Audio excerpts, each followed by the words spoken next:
So hello, what's up mga ka-lifestyle? Magandang araw sa ating lahat. Welcome back sa ating channel, Marky Lifestyle. So for today's video mga ka-lifestyle, i-share ko sa inyo yung top 5 online lending application na safe, legit, maasahan, and then hindi lumalabag sa Data Privacy Act, hindi tumatawag ng 10 oras ng gabi, hindi nang haharas yung mga agent. So kung gusto mong malaman, tapusin mo tong video hanggang dulo. And then, kung bago ka pa lang sa aking channel, please consider subscribing. And then, pakihit na rin yung notification bell. Nang sagayin mo, notify po kayo sa susunod na mga interesting video na i-upload po natin. Especially about online lending application. So ano-ano nga ba yung mga online lending application na tinutukoy ko? Disclaimer po muna tayo mga ka-lifestyle. This video is not sponsored by any online lending application platform. So, mga online lending application na babanggitin ko dito, sinubukan ko na. Based on my experience, lahat ng mga opinion ko dito. So, unang-una sa listahan mga ka-lifestyle is si Tala. Ever since na-establish po talaga si Tala, wala talaga akong mga negative feedback na nababasa against sa apps na to. Even sa comment section ng mga videos ko, wala akong mga nakikitang negative feedback. Even i-mention, hindi ko nga nakikita. So, kaya ganun na lang talaga ka legit, safe itong si Tala. And then, once na nakapag-loan ka dito, babayaran mo within 15 days. Diba? Unlike sa iba na hanggang 7 days lang talaga. No? Pang-akit lang yung sasabihin na 1 month, 15 days. No? So, eto si Tala, legit subok. And then, number 2 sa listahan mga ka-lifestyle is si Bilis. So kung meron kayong mga bill is na buy now pay later, then na-approve na yung cash loan nyo or meron na kayong offer na cash loan, kunin nyo na. Kasi subok, then sobrang makatao yung interest ni bill is, no? And then once na nakapag-loan na kayo dito, babayaran mo ng long term. Pwede 1 month, 2 months, 3 months. So yun yung ikinaganda ni bill is. Sobrang baba ng interest, no? Unlike sa iba.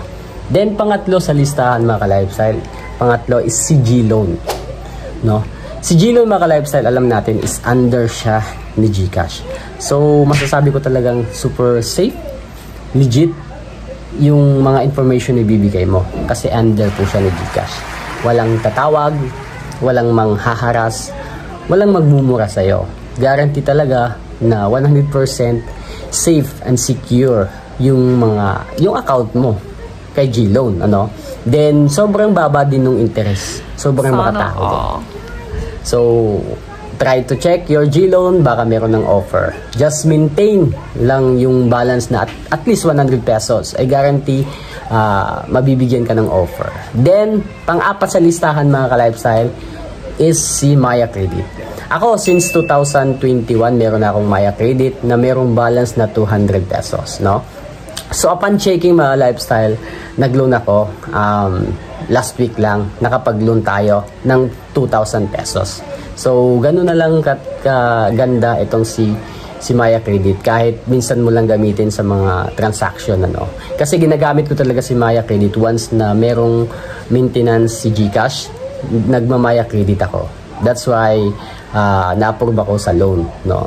So, try to check your Maya Credit kung meron kayo, baka meron ng offer mga ka-lifestyle. Just maintain a balance, healthy balance na 100 pesos. I guarantee ma-operan na kayo in the future, no?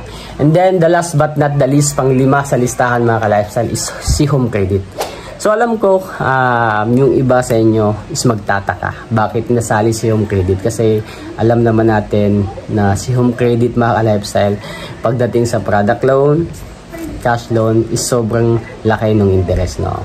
Even myself, no, na-prove ko na yan kasi meron akong Home Credit. Pero hindi alam ng karamihan mga ka-lifestyle. Si Home Credit is merong ino-offer na kwarta, no?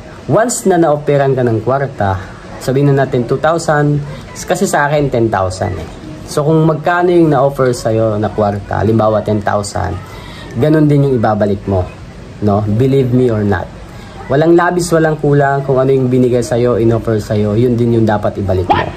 Yun yung ikinaganda ng Home Credit. Yun nga lang, yung pagdating sa product loan, cash loan, sobrang talagang laki ng interest, halos 40%. Imagine, pag nag-loan ka dito ng product. Sabihin na natin 10,000 yung actual price sa market na. Then, pagdating na sa kanya mga ka-lifestyle, babayaran mo na ng 10,600, babayaran mo na ng 16,000, no? So, ganun kalaki yung pinapatong na interest ni Home Credit. Pero ganun pa man mga ka-lifestyle, in the end of the day, nasa sa inyo pa rin yan if maglulon kayo dito, no? Ako, personally, sinishare ko lang sa inyo yung mga nasubukan ko.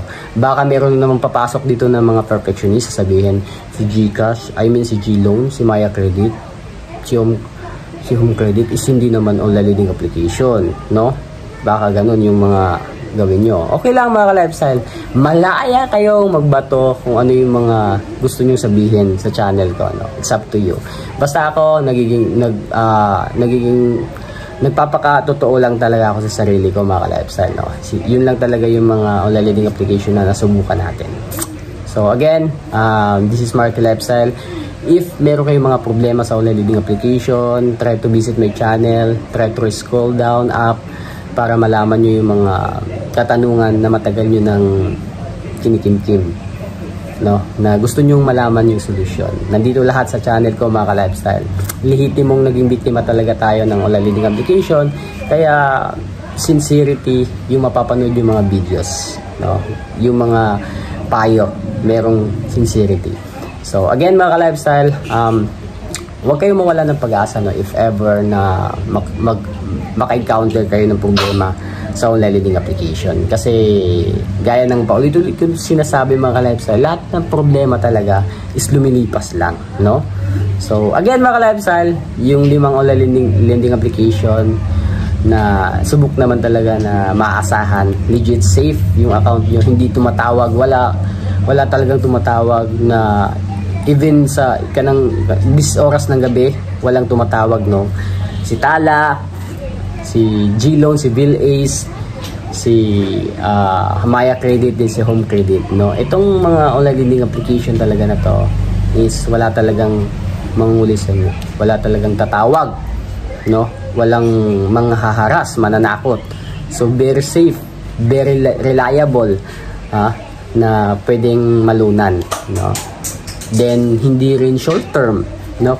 Lahat po talaga sila is long term, no? Yun yung ikinaganda sa mga share ko sa inyong mga platform. So yun lang mga ka-lifestyle. Again, this is not the end of the day mga ka-lifestyle. Kung nagka-problema ka sa iyong leading application, laban lang, keep fighting. So yun lang mga ka-lifestyle. Peace.